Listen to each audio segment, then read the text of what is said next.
Hello, everyone. Welcome to another episode of Chaiyya Chats. My name is Ruben Thomas. Very happy to be joined by Deacon Rajiv Hatcher.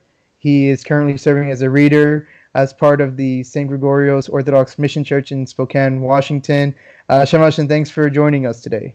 Thank you. I'm really happy to be here, Ruben. Great. It's awesome to have you. It'd be great to be in Spokane with you recording this. But I love that. Due to this situation that we're all in, we have to do this again remotely. Before we want to get in, we can start with prayer. Sure, yeah. And may God the Father, Son, and Holy Spirit be with us in all we do, opening our minds and our hearts to Him and guiding us into doing what is right and beautiful and good according to His wisdom. Amen.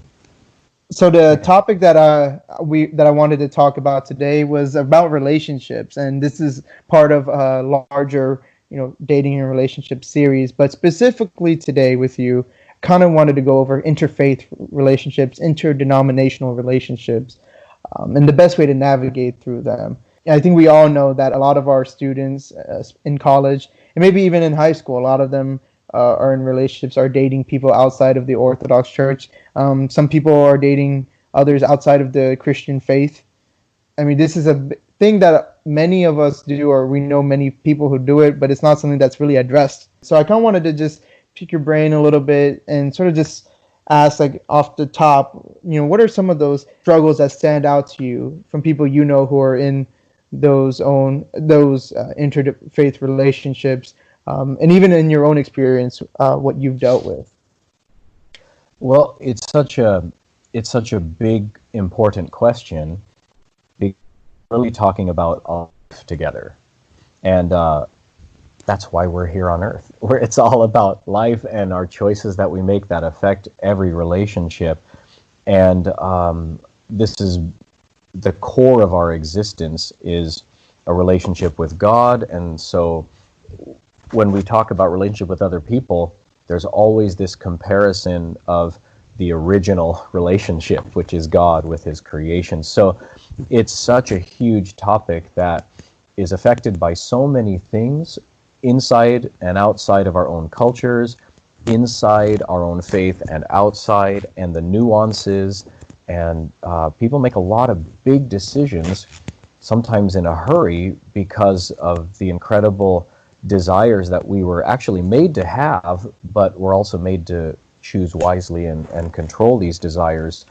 And so it's such a dynamic topic and a dynamic question, but it is so important. So I'm really glad we're talking about it, and it hits really close to home because of my own parents, my own family, my own wife. And, there was a lot of non-Orthodox involved, and some who became Orthodox, and etc., and what that means. So it's huge. It's a huge topic.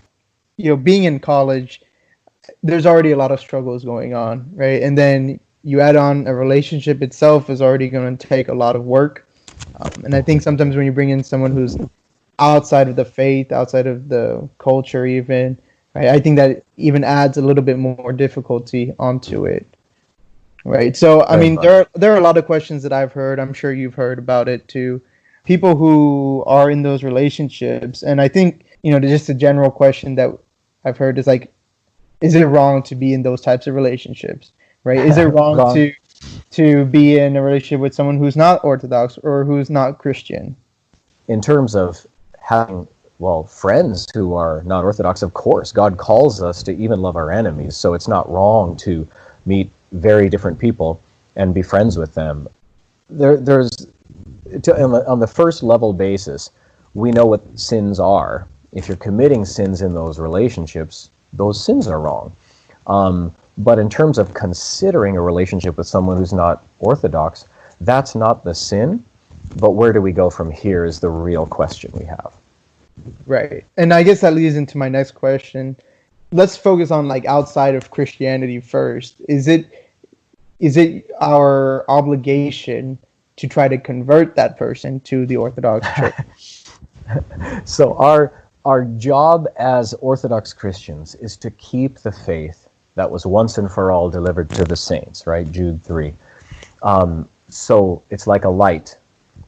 We were given we are a candle And this light, where did it come from? It came from a candle that was lit by a candle that was lit all the way by Jesus Christ.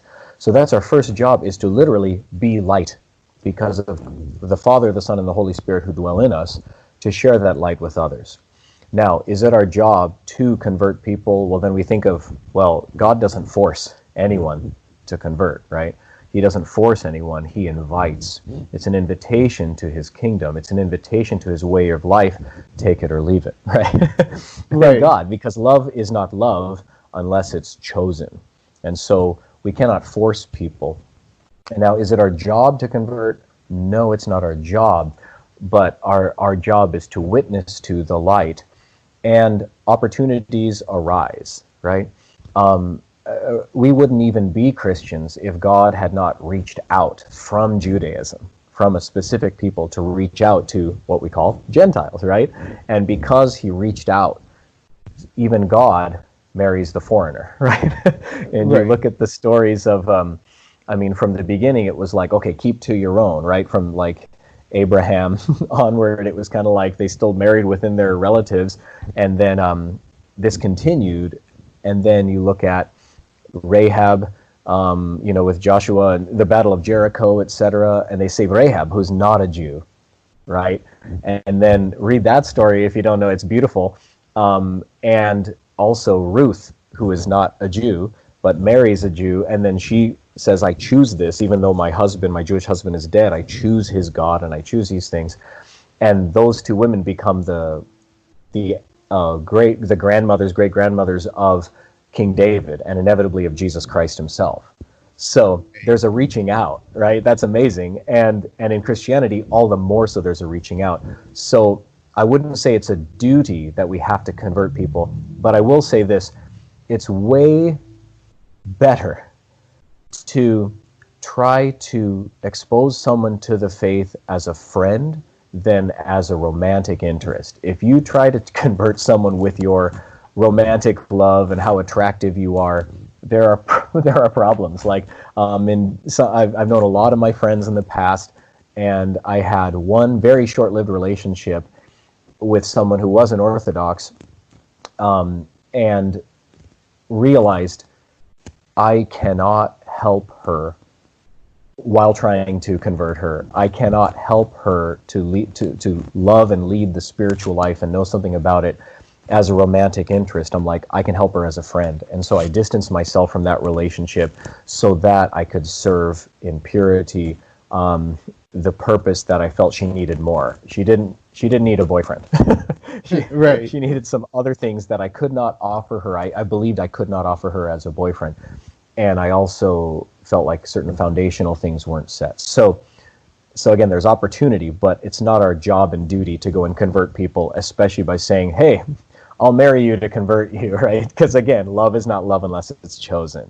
But. Right. It's kind of like how you approach dating or relationships in general, right? I think a lot of times when we're younger and we see someone that we like, we think they're attractive, we think they're cute, we want to talk to them, and we kind of put faith in the background, right? In the back of our minds. And then once we form a relationship or we begin pursuing it, and then it's after that we think, oh wait, there's something here that doesn't go with each other, and this might be an issue that we struggle with, right? Whether it's on our own level or maybe with our families might have a struggle with this, right? And then at that point, you've already kind of formed that relationship with someone, and then you address the faith. Unless you have your sights set on what the priorities are, a lot of people just go, okay, I guess we'll just live wherever. We'll see where we end up, and that sounds so romantic and exciting. Oh, and this will be just our story and all this stuff. And it's like, and you're still going to have to make really hard decisions. And but when we're young, and I still consider myself young, even though others might really disagree with that, but I still feel like there are immature things in my heart that I need to grow in. But when we are young, first of all, everybody's good looking, right? When you're like, oh, yeah, when you're in your 20s, everybody's good looking, right? And just because you marry someone doesn't mean that all of a sudden no one else is good looking. You still got to deal with that, right? How do you look at other people? God made everyone good, and there's so many different kinds of beauty. But what have you chosen? And so really, it's like before we, oh man, what did I wake up to and where am I now? It's good to start with the goal in mind. So where am I living? So as Christians, and we can't compartmentalize these things, that's precisely why Christ, one of the great reasons why Christ came, to say every area in your life should be filled with light. And Christ is the way, the truth, and the life. He is the light of the world. And so if we say, well, here's my faith, but here's my romantic life, right? Here's my family, but here's my dating life. And then there becomes that embarrassment of like, oh man, I can't even tell my parents about this. And we're like, that's interesting, right? Now there may be some seriously troubled parents who can't handle anything beyond what they expected from what they were growing up with, right? And Sure. and with that is to first of all be understood, rather than say, oh, those stupid people from there, those silly people, they're not smart like we are. We're so free over here, don't they know how enslaved they are to their tradition, etc. Like, you have to be able to think, first of all, with respect and honor, and go, let's try to understand them. And then let me ask the question, do I actually understand myself, right? So many of us, we're willing to jump into things actually because our culture is a lovesick culture. It's like lovesick puppies everywhere, right? And I say this about even myself. I remember being 5 years old and dreaming about relationships because someone older than me had put this into my head. And we're exposed to it from a very young age. Yeah, I mean, how many, little movies for kids are just totally drenched in romance and this whole idea of quickly made relationships and just, oh, everything will be better once we're together. And I find myself watching movies now that are trying to make some huge romantic point, or they pose this, the protagonists, the man and woman, their relationship, and they try to make it out to look so romantic. And I find myself rolling my eyes. I'm like, that's not romantic at all. They're like, oh, I just really want to be with you. I just really need you. I'm like, they don't even know each other. And I know that a movie can't tell the whole story, but we're surrounded in this lovesick puppy culture where we really believe that everything we truly desire can be in this exciting romantic place. I think that's a great point that you said earlier, is that it's centered around Christ, right? Everything in your life should be. It's not just church. Your church or your spiritual life is around Christ, and then your family is separate, your school is separate, your work is separate, right? Every aspect of your life should be centered around Christ, which goes into how you approach relationships. Yeah. And so I was about to say, getting back to the question of, like, what if you're stuck somewhere and you're like, I don't know where to go from here, right? So that's the first step, is, do you really know yourself? Like, and if you're so willing to say, well, even I'm willing to give up my religion, then maybe you weren't actually educated in your faith. And that might not be your fault. A lot of wonderful Orthodox people don't really teach their kids the faith. A lot of wonderful Orthodox people who do teach their kids the faith, their kids still have free will, right?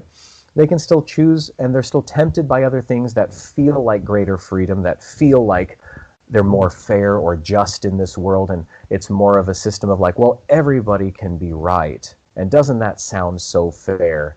And nobody's really wrong, and you're like, then why are you telling me I'm wrong if I believe the opposite? Exactly. Right? So it's a hypocrisy.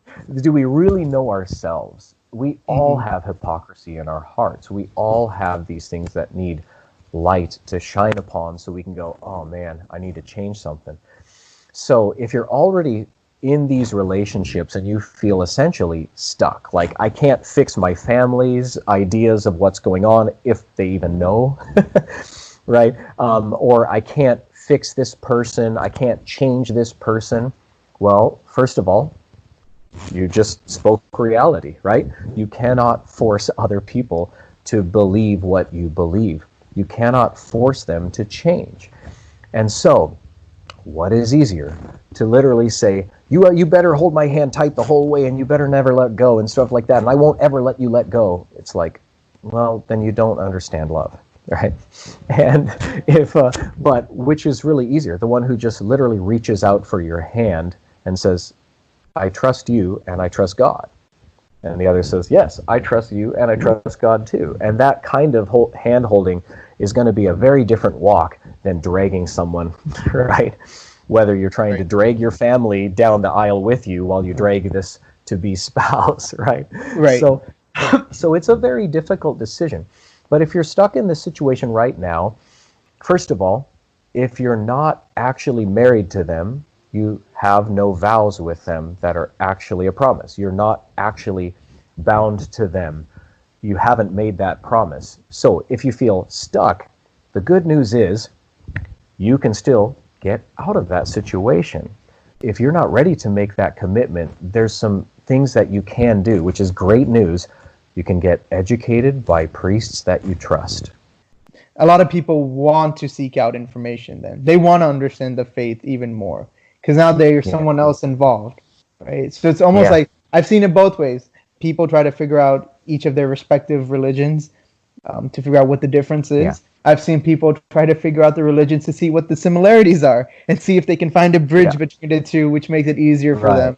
I like what you said. At the end of the day, you might have to come to a hard decision about this, about what you're going to choose for your future, for your life. And the good news is, I mean, Christ is our hope, and Christ is in the Holy Orthodox Church, you know?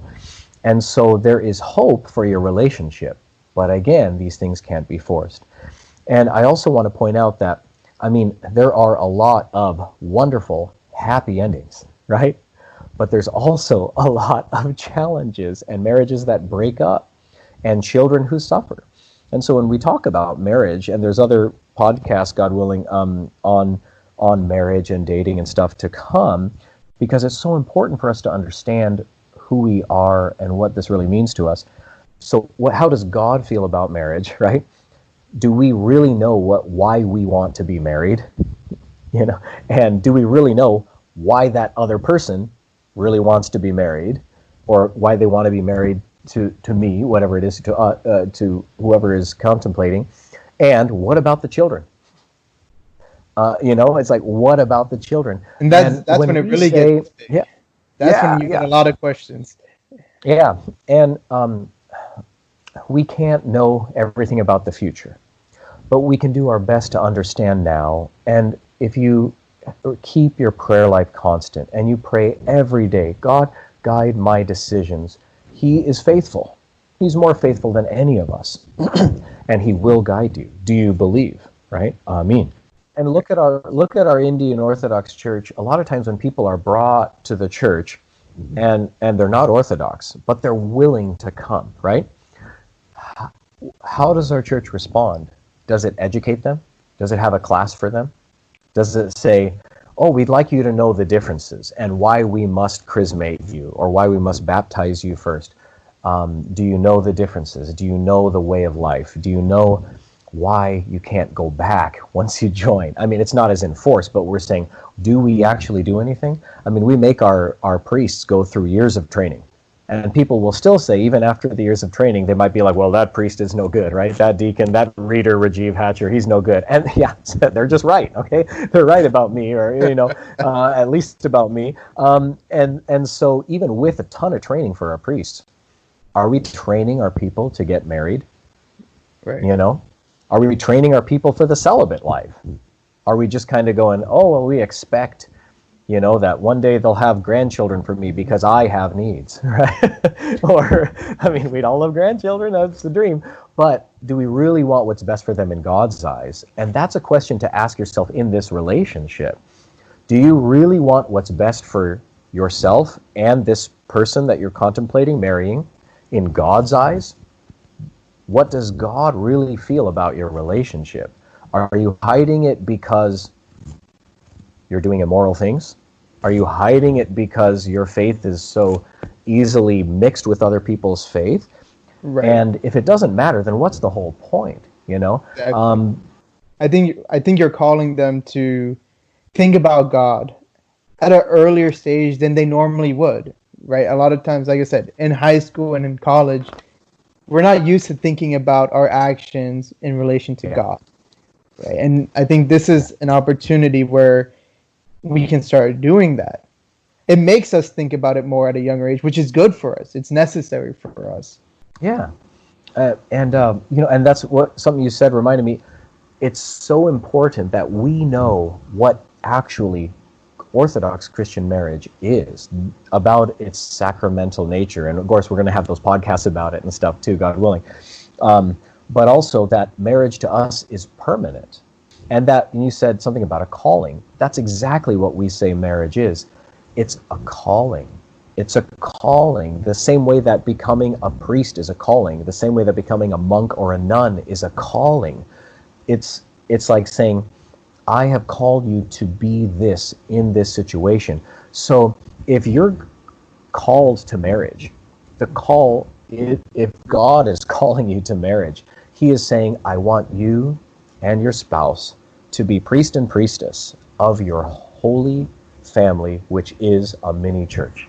It starts in the relationship phase too, right? You can't just you can't just get married and then begin that. I think, like you said, and this is covered in other podcasts too, but the idea that we should be preparing and practicing for marriage in our relationships that we have now, right? That we have in college or beyond, or whatever.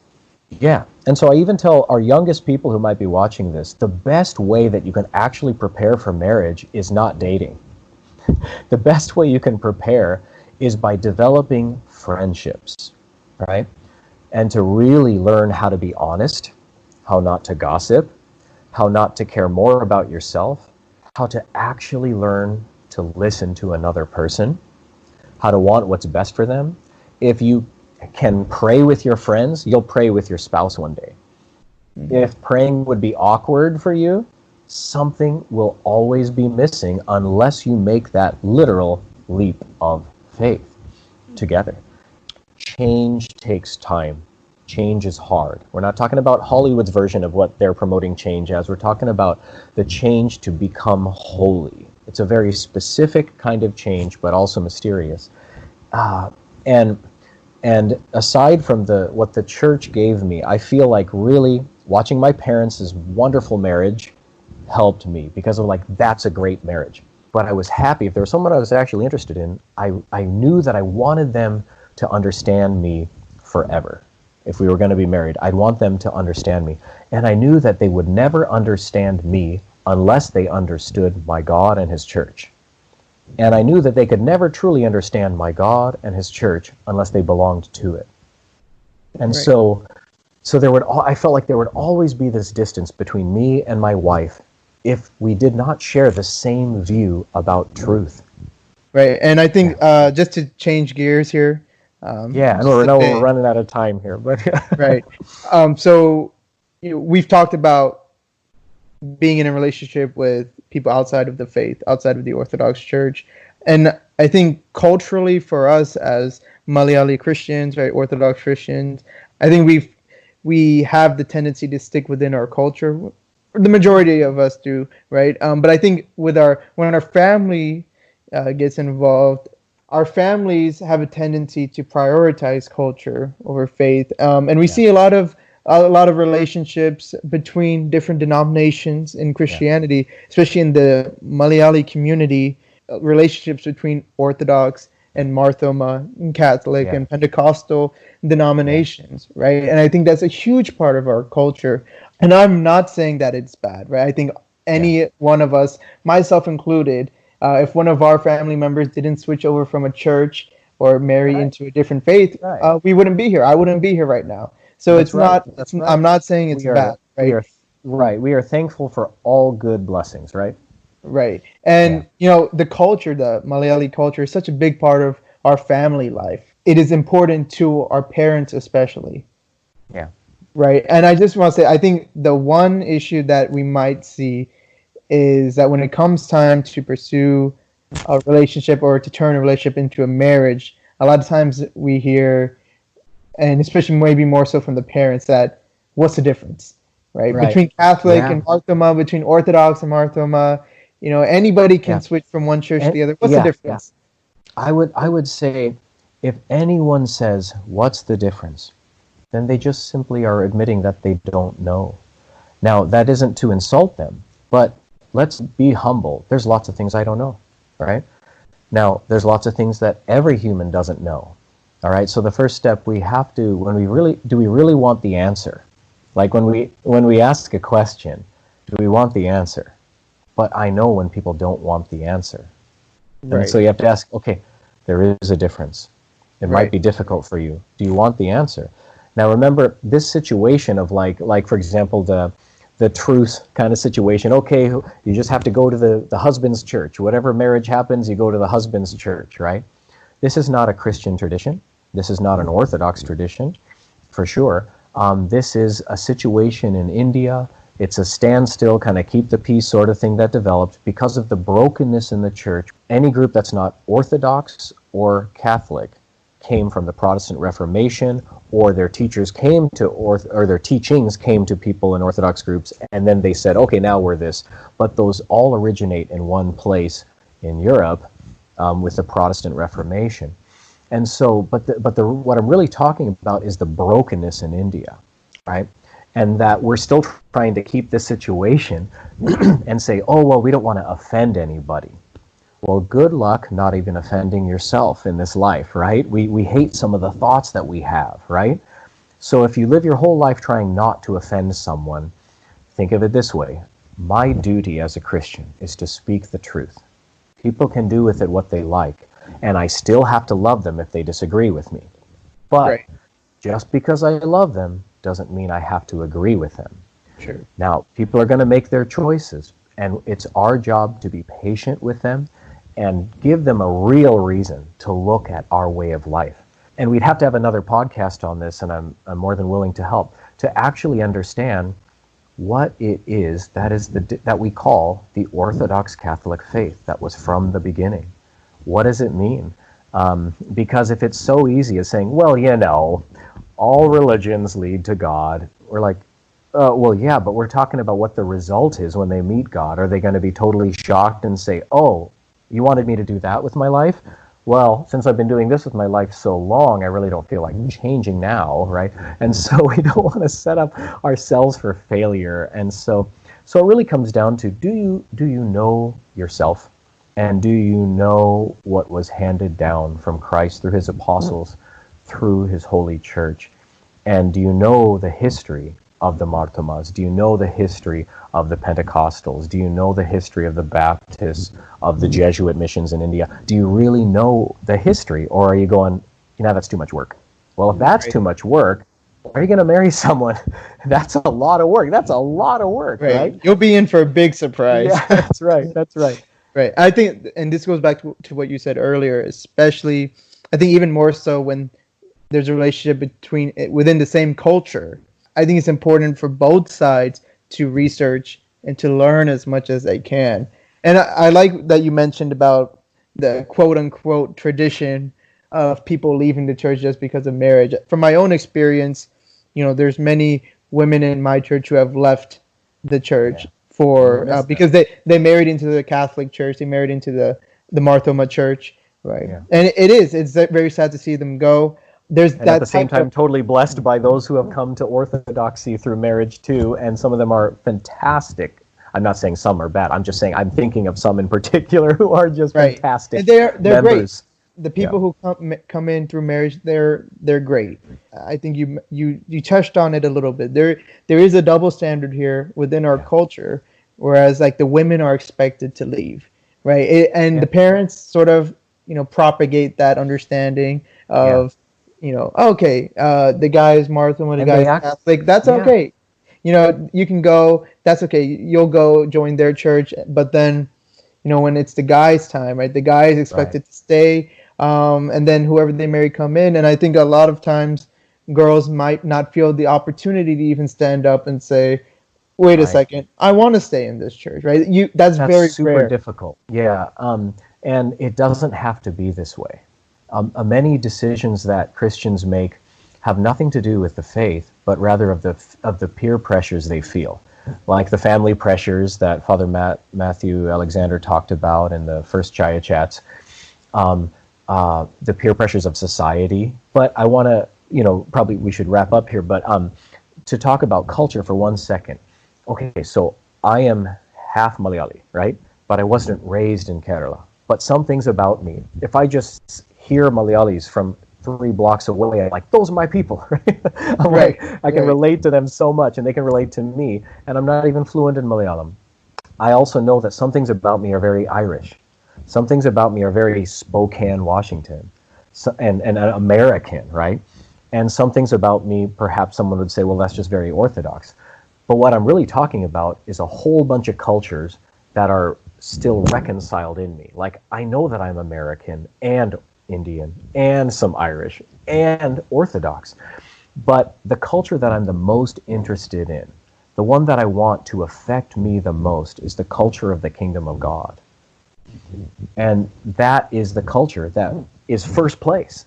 And in my family, if they were to say, well, what are you guys most? I don't necessarily talk about the Italian food that my wife cooks, which is really good, and it's not the reason I married her, but it was a benefit. And the Indian food that I cook, right? The Malayali food that I cook sometimes, or the Mexican food that my Irish dad ended up teaching me how to cook, right? I mean, there's all this stuff. I talk about our family life, and it sounds more like orthodoxy, I pray, even with my faults, than anything else. So when we're talking about marrying with our own culture, my own culture, just because I'm Malankara Indian Orthodox, doesn't mean my own culture is Indian. It means my culture is Orthodox. And if you throw me in a Russian Orthodox church, I will still feel right at home. And if you throw me in an Ethiopian church, I will be right at home. And Armenian church, and Syriac, and Coptic. When I see Orthodox people, even if I can't understand their language, I recognize them as my own. Now that's the culture that I would encourage people to say, what is your culture? Do you know it? Right. That's beautiful. Like having the culture of the kingdom of God. Because like I said, culture is such a big part of our lives, right? And like I've heard parents say that they'd rather have their kids marry Marthoma or Pentecostal than a Coptic Orthodox person. Right, which I do not understand. Right. And again, that priority, even though I love them, but I think that's misprioritized. Right. You know? And again, the message is like, I don't want it to be that, the culture isn't important. Like I said, it's a big part of our lives, right? And it's a big part of who we are. Like you said, you recognize that even if you don't know Malayalam, that's my people right over there. Yeah. Right? And you take joy in that, right? And so it is important, but I think where it gets dangerous is when you start to prioritize that culture over the faith, right? Over the kingdom, right? Over the truth. And I think that's where I think sometimes you face those difficulties. Yeah, right? yeah. And then the last point I kind of wanted to hit here is, I think you brought it up earlier in this podcast, is approaching this topic with your family, with your parents, especially if it's somebody outside of the church. I know a friend of mine who he was dating someone who was not Orthodox, who was not Christian. I believe she was either Muslim or Hindu, right? And he told his mom about her, and then for many days after that, whenever he was around her, she would just be crying the whole time. Right? Like typical. That's easy to make a decision in that situation. What you would expect to see in a typical Malayalam movie about like the mom's just sitting there crying. It's true. It's true. Like you go and tell them about, you're dating this Hindu girl or this Muslim girl, and your mom's just sitting there crying, and your dad's like wondering what's going on, right? So I think this is a tough one, as you said before. A lot of our college students, even in high school, I mean, this is happening in high school too. A lot of them do not tell their parents, right? They hide it from them. But how do you go about approaching your parents with the subject? Well, before the parents, first of all, are you hiding from yourself? Are you trying to sweep this under the rug, right? You're like, well, it'll just be fine later, right? And so first of all, are you hiding from yourself, your own conscience, right? Second of all, are you hiding from God? Are you actually praying about this? Lord, help me to be yours. Help, if it be your will, that I could make this person happy and blessed, and we could raise a family to your glory. Where's that prayer? I mean, I prayed this for my life, but if you do not think that this would be the best thing for your will, let it not happen. Are you willing to let that go? So are you hiding from yourself? Are you hiding from God?